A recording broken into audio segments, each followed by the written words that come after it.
Number 4, what are the two most important differences between the Texas-Louisiana border in the United States and Southland in New Zealand? Question 5, what has the 2021 Dixie Forest Fire in Northern California in common with microwave popcorn?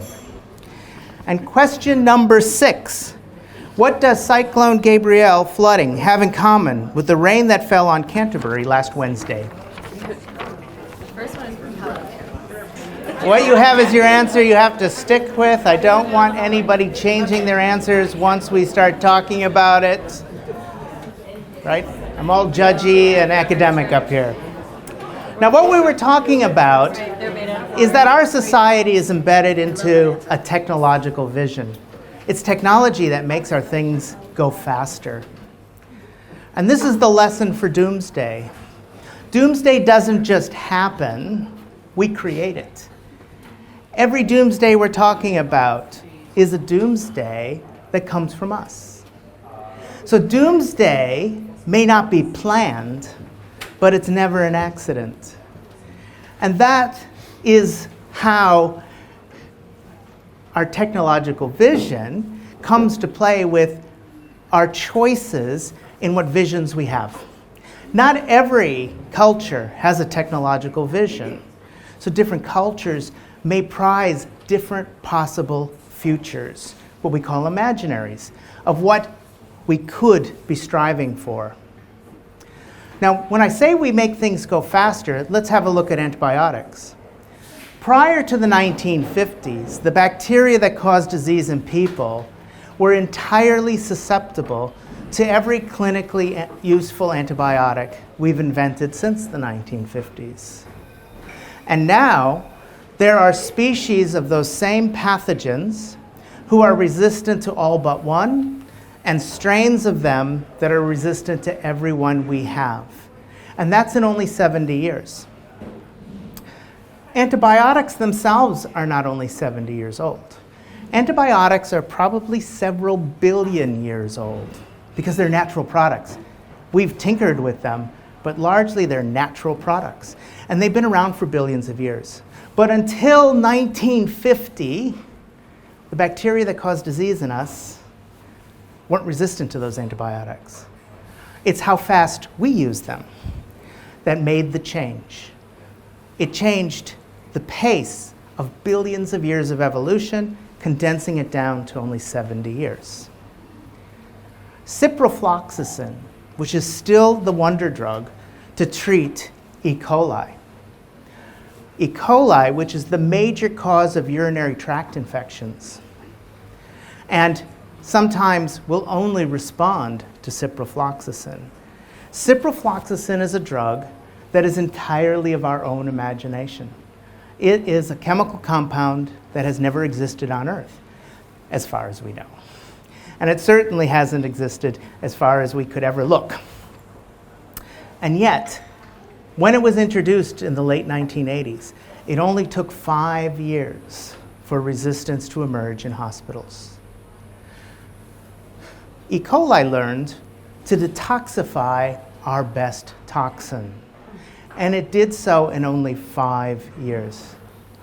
E. coli is not going to go extinct. It's definitely not going to go extinct, but what will go extinct on Earth are bacteria that are susceptible to antibiotics. And that is the difference in how we formulate our problems. Do we want no E. coli, or do we want E. coli that will respond to our medicines so that we live longer and don't suffer as much? Now, we've addressed this kind of technological shift in a number of different ways. But the one I want to talk about is how antibiotic resistance evolved since we've begun to use them. Now, people like me will tell you antibiotic resistance is caused by our using antibiotics. And that's certainly true. Before we use them, like I said, these bacteria were all susceptible to the antibiotics. But that's not the whole story. Because during the same period of time that we invented the clinical antibiotic, the last 70, 80 years of getting the modern antibiotic into commercial and clinical use. During that same period of time, there's also been a general revolution in chemistry. We have changed the world not just by creating antibiotics, but by creating hundreds of thousands of new chemical combinations. The chemical industry on Earth is the second largest global industry. It has grown 50-fold since World War II. It's projected to grow another 3 times by 2050. We continue to produce more novel chemistry per person on Earth than we have ever produced in the past, and we're accelerating that rate of discovery.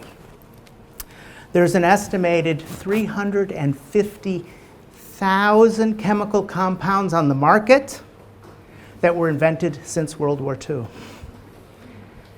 And almost none of them have been assessed, either for directly long-term human health effects, but in the context of this talk, for their effects on bacteria and the relationship they might have to antibiotic resistance.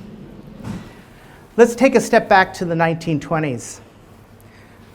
We had the Model T. The combustion engine was becoming a consumer possibility.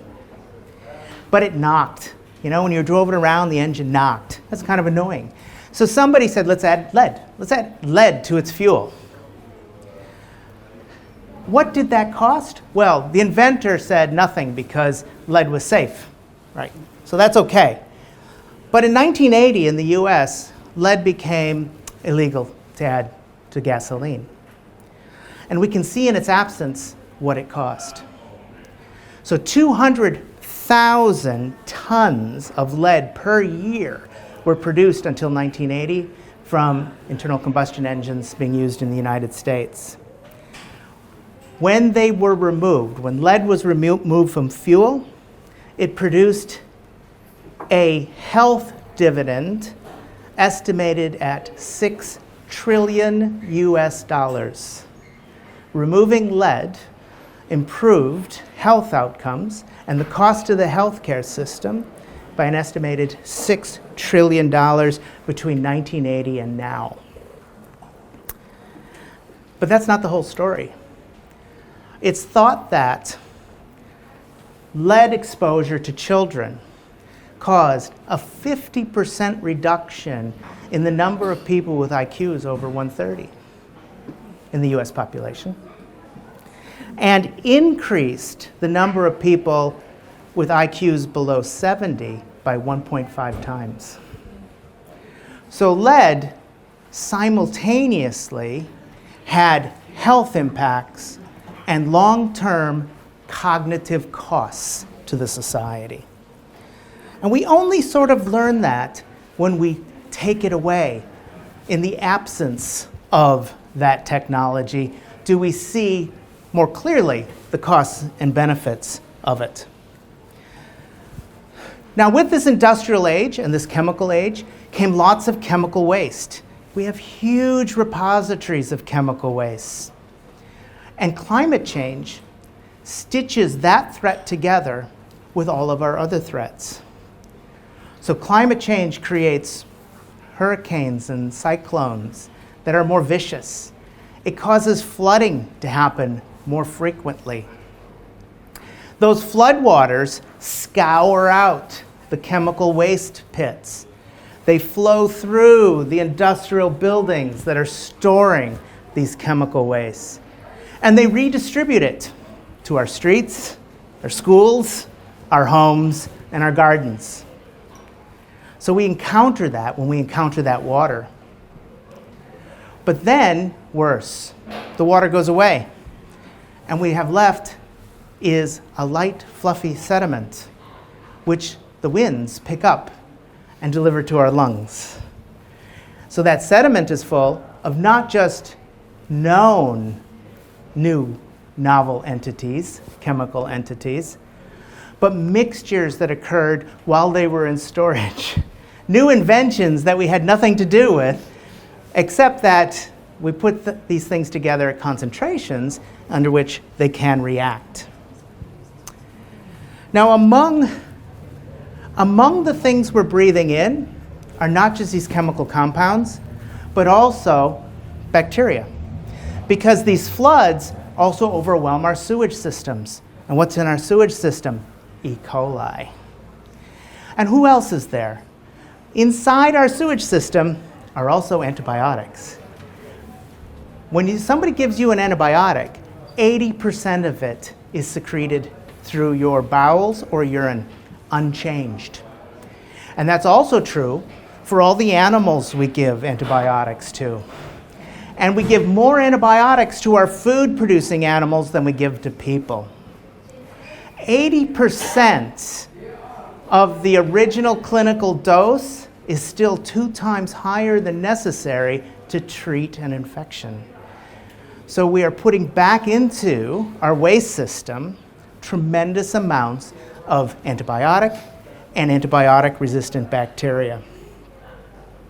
In one study that was conducted downwind of a concentrated animal feeding operation, this is a type of agricultural setup where you have cattle, swine, or chickens. They have lots of them in the US. They're so big you can see them from space. We also have them, some of them, here in New Zealand. Downwind of one of these CAFOs, they measured antibiotic-resistant E. coli at a concentration of 1,200 bacteria per cubic meter. And that's under normal conditions. That's not after a flood, when the sewage systems have been overwhelmed.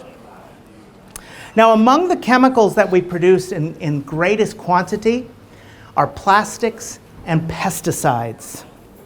It's estimated that we use worldwide 1 billion kilograms of pesticide a year. So tremendous amounts of these 2 types of chemicals are produced, plastics and pesticides. Every one of you probably tonight has both of those on you. You either have it because you have some kind of clothing or other device like a phone that has plastic components. But you also have it because you may have walked through a park on the way here. Pesticides aren't just used on farms. They're used in urban settings. You probably use them at home. If it were raining, you would have ingested some plastic and some pesticide when you walk down the street. Because we use these compounds, we produce so much of these compounds and dispose of so much that they come out in the rain. Okay. And guess what? Both of them cause antibiotic resistance. So in our own work, we expose bacteria to these kinds of industrial chemical compounds and ask what happens to antibiotic resistance. And what we find is that exposure to things like pesticides, the herbicide Roundup with glyphosate, 2,4-D or dicamba, these types of herbicides can increase antibiotic resistance by up to 300-fold. And they keep those bacteria resistant even after you take the antibiotic away. So these simple models that we've developed that maybe we can restore the world to antibiotic susceptibility if we just stop using antibiotics. After all, it was our overuse of them that caused the resistance. Those could be wrong. It could mean that now that we have resistance, we can't back it off to an earlier setting unless we change multiple sins of our lives, including the many ways in which we expose them, the bacteria, to other toxic chemical compounds. How many of you eat ice cream? Yeah. Mayonnaise? Any mayonnaise likers? Okay, right. Mayonnaise and ice cream, among other processed foods, have certain chemicals in common with pesticides. Not just because there's residues, but on purpose. Pesticides have surfactants. These are formulation products that help the pesticide work, the active ingredient work. We use those same compounds in processed foods. I mean, if you had a little, deep fried something, yeah, okay. We call those emulsifiers when it's used in food. Emulsifiers are things like tween-80 or carboxymethylcellulose. Carboxymethylcellulose is used in ice cream and mayonnaise, and it causes resistance in E. coli. Tween-80 is used in the formulation for the coating on pills. So when you take a pill, it's got a little colored coating usually, and that also delays its digestion or aids its digestion. And one of the pills that they coat with this formulation that includes tween-80 is the antibiotic ciprofloxacin. And tween-80 causes bacteria to be resistant to ciprofloxacin. Okay. So I started out this talk by saying, how could antibiotics be contributing to our own extinction? We have become dependent upon antibiotics in multiple ways. Our concentrated animal agriculture is dependent on antibiotics because we use antibiotics to keep them at concentrations that are so high, without antibiotics, they would be eliminated by disease. But it's not just animals. We spray fruit crops with antibiotics. So horticulture is also a contributor. Increasingly, we're using our waste system as fertilizer. It makes some sense to do this, but that system is also full of antibiotic-resistant bacteria and the kinds of compounds that select for antibiotic-resistant bacteria. And we depend on antibiotics for our own health. In the future, if we can't control infectious disease-causing organisms in hospitals, you may be denied a hip replacement, a knee replacement. Why? The pain might be terrible, but the calculation would be that the chances of you getting a life-threatening infection are too high, and it can't be controlled. So the outcome of that equation is a denial of the types of surgeries that can improve our lives and make us more comfortable. So it's not that antibiotics themselves will cause our extinction. It's how we use antibiotics that will cause our extinction. And we have to think, too, about how we discover antibiotics. If the solution is going to be more antibiotics, then how many more antibiotics can we discover? If every antibiotic effectively goes extinct in only 5 years, and once you have resistance, it's almost irreversible, then we deny our future selves the use and benefits of that antibiotic every time we introduce a new one into the system we have now, which causes their loss. Worse, we deny future generations the benefits of our medicines by misusing them now. So all of this is tied up together. Climate change is an accelerant to already existing deep planetary divisions that we've created through, well, if not our plans, at least the outcomes of our actions. So the doomsday you don't know about is the one you came with tonight. We have to look deeply within ourselves to see how it is that we can choose between future solutions and avoidance of future problems. And new technologies often are not that pathway. Now it's time to end your anxiety over the answers to the quiz, and hopefully then to provoke some discussion. All right. So are you ready? Do you have your answer sheets? Question number 1. Which of the following ethnic groups is at greatest risk of acquiring an infection? Who do you think?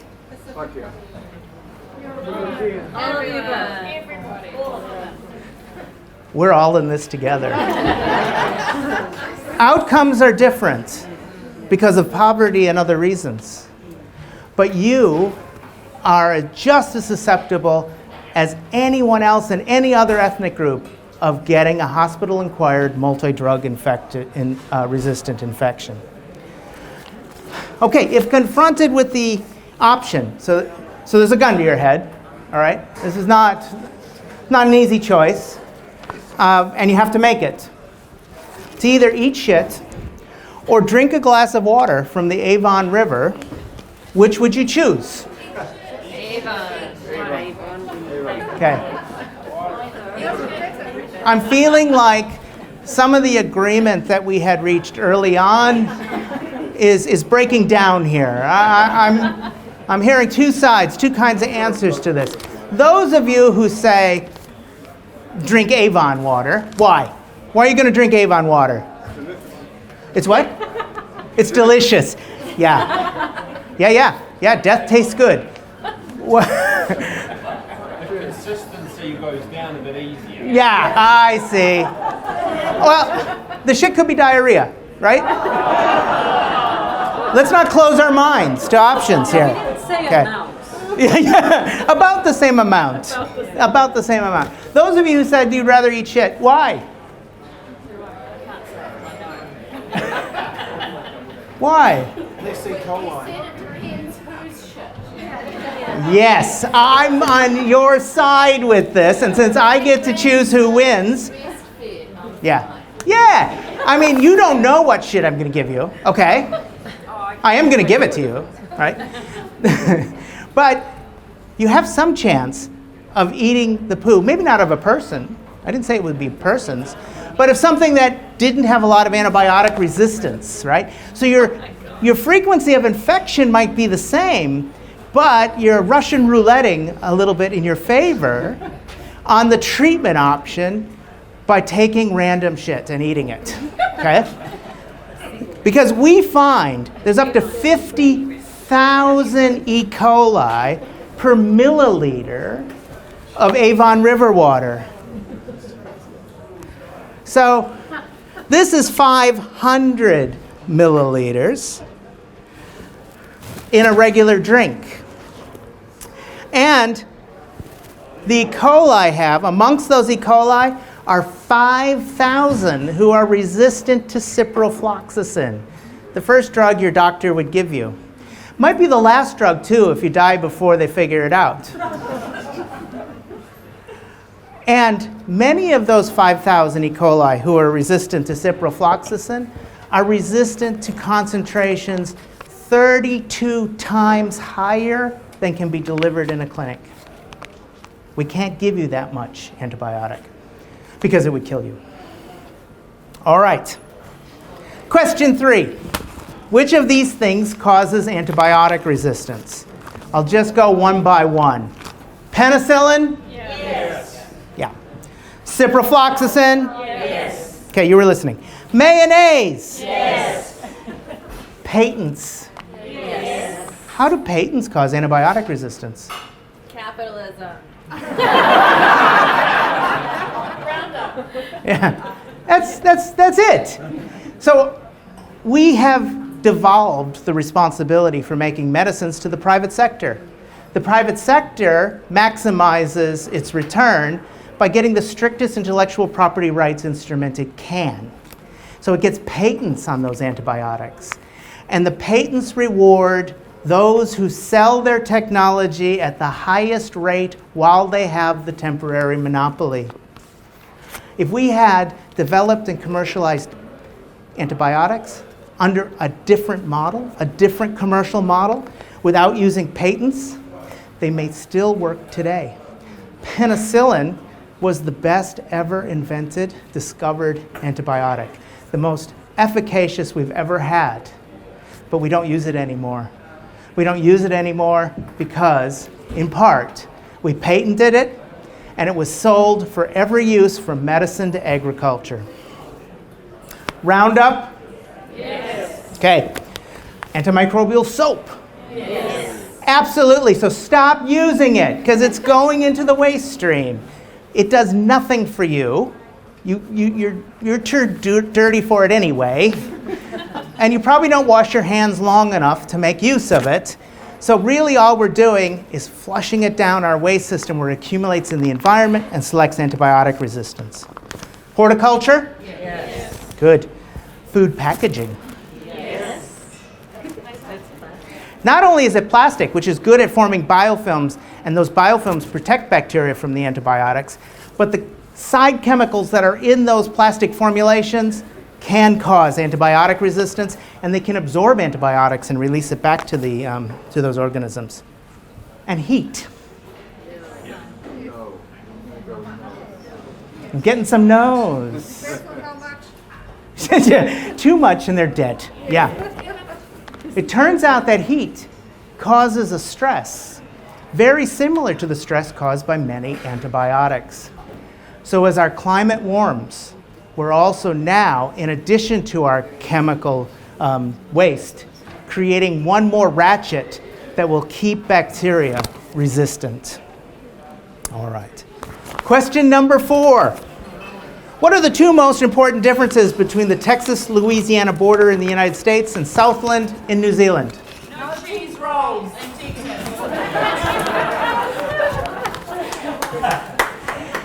Now, I can already tell there's a few Americans here tonight. I can see them. And our nickname for one another is cheese roll. So, I don't know, maybe. No cheese rolls. Okay, anything else you got? Money, isolation. Money, what? What? Temperature? Hemispheres? Yeah, it is a different continent. Technically, we're not. Yes? Okay. Here's the correct answer. Once again, what I said was, mine's always correct despite yours being funnier or more accurate. It's the type of toxic waste that's accumulating. So there's massive buildups of petrochemicals in the Texas-Louisiana corridor, which were recirculated by Hurricane Harvey a few years ago, right? And in Southland, we have the aluminum smelter waste. So cyanides, fluorides, arsenic. Okay. All right. The second difference, only one of those two places has had a hurricane so far. Okay. Question 5.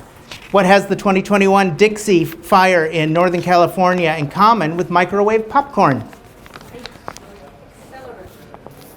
Accelerant? So chemical is used in getting rid of the fire Yes. and the popcorn. The same fire retardants are used.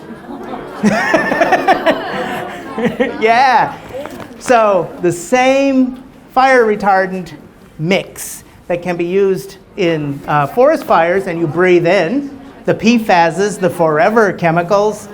Also line your microwave popcorn bag. Okay. And what does Cyclone Gabrielle flooding have in common with the rain that fell in Canterbury last Wednesday?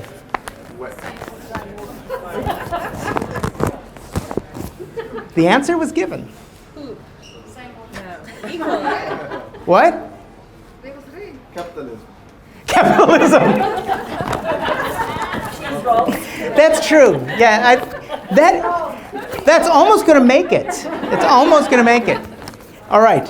No, both of them, regardless, one being a torrential rain and one being a gentle rain, both of them caused involuntary exposures, inhalation and ingestion exposures to plastics and pesticides because they come out in the rain.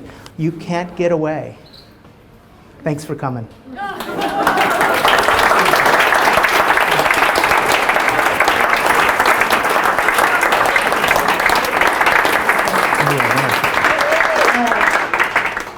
Thank you, Jeff. That was amazing. We do have 5 minutes. Can we take a couple of questions? Oh, yeah, of course. And also, any of you who did really well on the quiz, I would like to invite you to celebrate your winning by buying yourself a drink. Okay? Yes, let's support this fabulous venue. Yeah. We should Talk about organic food and how does that fit into it? I'm sorry, I didn't quite get it. Organic food. Oh, well,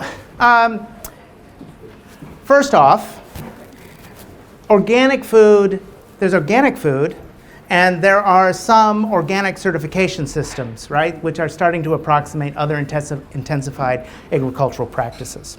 But if we go with the spirit of it, studies are showing that if you work towards an organic production cycle, there are fewer pesticide residues and greater levels of different micronutrients that are useful to us.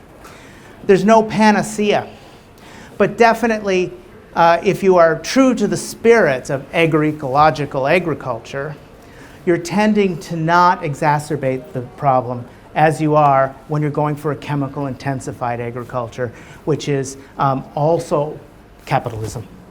Yeah. Yeah. Okay, one more question. What are the 3 things that we can all individually do? Ah, yes. All right, what could you do? We have to stop looking for short-term solutions. That is, yeah, it's great to get an EV, but also have your eyes open. EVs are shifting the pollution burden to, toxic metals that we're mining at higher rates. So we might solve a carbon issue, but we create a future problem for ourselves. So we have to start thinking about what we don't consume rather than how we remediate and recycle what we have consumed. The solutions are sometimes the absence of doing something rather than continuing to have faith in a technological future. That doesn't mean technology can't help and can't assist, but because of capitalism, technology has a lot of power in our society because it generates capital through the use of intellectual property. And all of our grants to the university, and I apologize to the engineers here, are for such things, right? It's very difficult to sell to someone, don't use it, right? Okay, so one thing is we can be more realistic about what we see as a solution future. Our imaginaries have to grow. The second thing is when you can choose not to contribute to the problem, don't contribute to the problem. So stop using antibacterial products. You'll have to work hard because almost everything in the stores that has to do with cleaning and hygiene now will have something on it that says, oh, extra antimicrobial added. You have to work hard not to find that. And I guess the third thing is, I don't know, I suppose, give money to the University of Canterbury. How's that? That's a good one. Thank you, Jack.